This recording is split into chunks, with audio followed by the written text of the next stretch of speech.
Hi guys, so there's massive support now for Scottish independence. This is according to an Ipsos Mori poll that came out on Thursday. So the title is Support for Independence at Highest Recorded Level.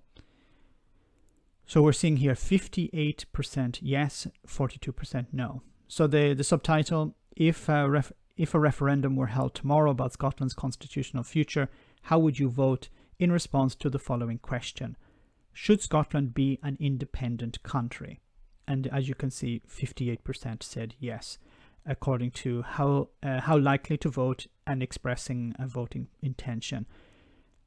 So what is the reason behind this? Why is there so much more support for Scottish independence? There are a number of reasons. Some of them, related to Nicola Sturgeon's popularity, Brexit, the pandemic itself, Boris Johnson as well. But before I look into each of those and explain a little bit about why I think those have a huge impact, it's also very important to remember that Scottish independence is not something new. Support for it has always been quite strong in Scotland. And in 2014, where it narrowly lost in the referendum, that was a different time.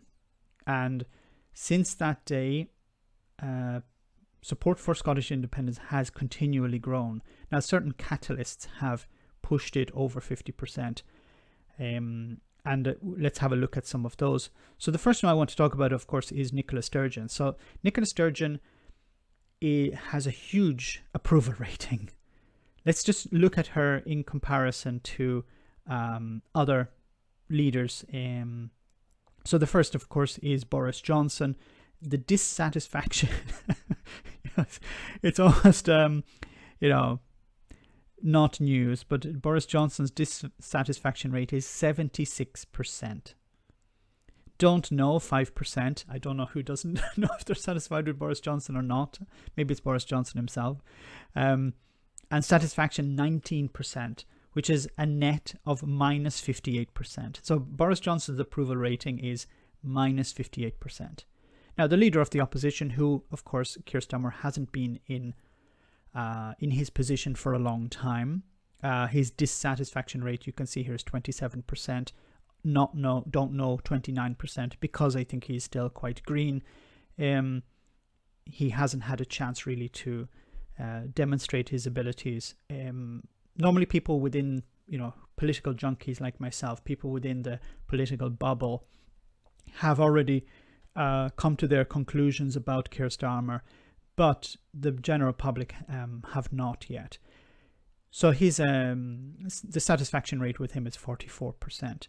Now that gives him a net of 16%, or 16 points, I should say, which is quite good. But I think a lot of it is because people don't know that much about him, as you can see, 29%, and also people maybe don't like Boris Johnson and they would prefer Keir Starmer.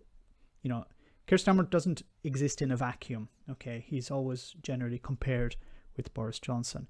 Now, what's interesting is Nicola Sturgeon has been the face of the SNP for a long time now, and she still has a massive approval rating. 72% of people are satisfied with Nicola Sturgeon's work, what she has done. 24% are dissatisfied. I think that's probably a sort of partisan issue. People, generally conservatives or members of the Labour Party, would probably say, no, we don't like her. And I think that's more of a political stance, not so much of her actual abilities. And 4% don't know, because she's been around for so long. Very few people don't know what she's about. But she has her ability to take control of the pandemic, for example, has demonstrated that she's head and shoulders above Boris Johnson. And I think this helps the SNP. It helps independence as well, because the SNP are an pro-independence party. Their main goal is independence.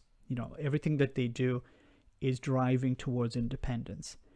But also at the same time, they have demonstrated that they're a competent party to run a country. this pandemic has demonstrated that Scotland has been recognised on the world stage as being much more competent with dealing with the pandemic than Boris Johnson's government. Now, the other issue, of course, is Brexit, and the majority of people in Scotland didn't vote for Brexit. And it's also very important to remember that when the Tories talk about, well, you had a once in a lifetime, once in a generation choice back in 2014, this was before Brexit. And one of the promises the Tories made at the time was, if you want to stay as part of the European Union, you need to vote to remain as part of the UK. If you vote to leave, then, we don't know what's going to happen. So, of course, the majority of Scottish people voted for to stay in the European Union, but they were convinced to stay in the Union, the UK Union, in order to stay in the European Union back in 2014. So they were lied to, basically. They were thrown under a bus by not just the Tories, but also the Labour Party at the time. And people are angry about that. And people are extremely worried and angry about Brexit. They didn't vote for it, but it's been imposed upon them. And Nicola Sturgeon has said, look, if we can get to independence, one of our goals will be to rejoin the European Union. And there is a huge amount of support in Scotland for rejoining the European Union. Now, how that will work is another kettle of fish. It's something to talk about another time. But it is a driving force for independence, of course. If you've been thrown under a bus and there's a chance to get out from under that bus, of course you're going to take it. Boris Johnson is, as you can see, his approval rating is terrible. In Scotland, it's even worse. As far as this polling is from, this is people in Scotland. Okay, so this is Boris Johnson, so I don't even need to modify this, adjust this for Scotland. Boris Johnson's approval rating in Scotland is terrible.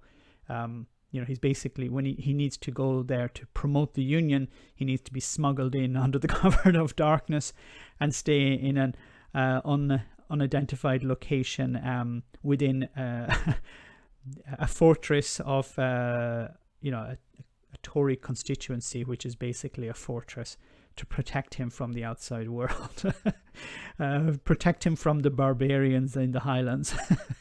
I joke, of course. But he's deeply unpopular in Scotland. The union is unpopular, and the Scottish people connect unionism with Boris Johnson and Boris Johnson with unionism. And of course, he drags it down. If you're a unionist in Scotland, the last thing you want is Boris Johnson turning up to promote the union. I think this, once again, is a demonstration that the Scottish people want independence. Now, there'll be more and more pressure on Boris Johnson to allow, quote unquote, another referendum. He's dead against it, of course, but if the SNP win a huge majority in the elections in 2021, May 2021, it would be very difficult for him to reject that. He may try, but I think there'll be a huge amount of pressure on him to allow a referendum. And I have said before, if Boris Johnson and the Tories and the Unionists believe that the union is strong, then a referendum is the best way to demonstrate that. Let me know in the comment section, guys, what you think. As always, your comments are greatly appreciated. Thanks a lot. I want to say a big thank you to all of my patrons. You ensure that this channel continues to exist. I'm eternally grateful for all of your support. If you join Patreon, you will receive instant access to our Discord server, where we have both audio and video chats. You can chat with me and other patrons, where we discuss important and non-important issues. Becoming a patron per month costs about the same as a large coffee. So why not check it out?